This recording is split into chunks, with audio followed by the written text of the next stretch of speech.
Professeur, on a besoin de votre aide pour marquer un penalty grâce aux maths. Je vois. Asseyez-vous là. Je vais préparer quelque chose pour vous montrer les probabilités qu'a un joueur de foot de marquer grâce aux probabilités conditionnelles. C'est bon, j'ai fini. Donc, pour vous montrer la probabilité qu'un joueur a de marquer un penalty, nous allons utiliser les données fournies par l'étude de Ignacio Palacios Huertas sur 1417 penalties tirés par des professionnels et grâce à laquelle il a construit un arbre de probabilités.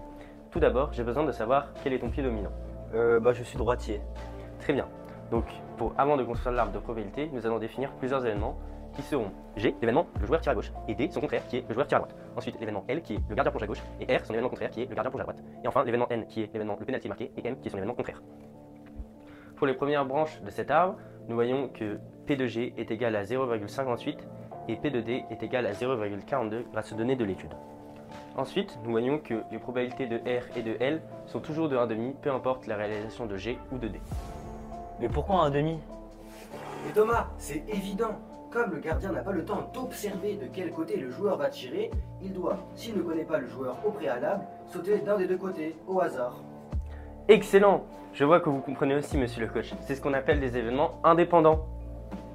Enfin, grâce aux données de l'étude, nous pouvons savoir les probabilités de M, sachant que les événements G ou D et R ou L ont été réalisés.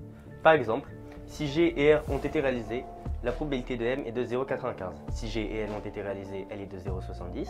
Si D et R ont été réalisés, elle est de 0,93. Et si D et L ont été réalisés, elle est de 0,58.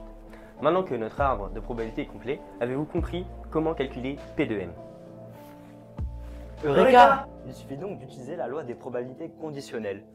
On sait que la probabilité de M, sachant que G et R sont réalisés, est égale à la probabilité de M et G et R divisé par la probabilité de G inter R. Comme G et R sont indépendants, on a donc P de G inter R est égal à P de G fois P de R. Si on l'applique numériquement, on a donc 0,95 fois 0,58 fois 1,5, ce qui nous donne 27,55%.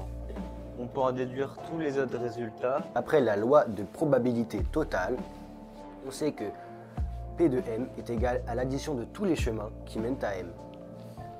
On arrive donc à P de M est égal à 0,2755 plus 0,203 plus 0,1953 plus 0,1218. Approximativement, on arrive à 0,80, ce qui nous fait 80% de réussite, ce qui est cohérent. Comme quoi, les footeux sont aussi des matheux. Merci professeur. Allez coach, c'est l'heure d'aller marquer ce penalty.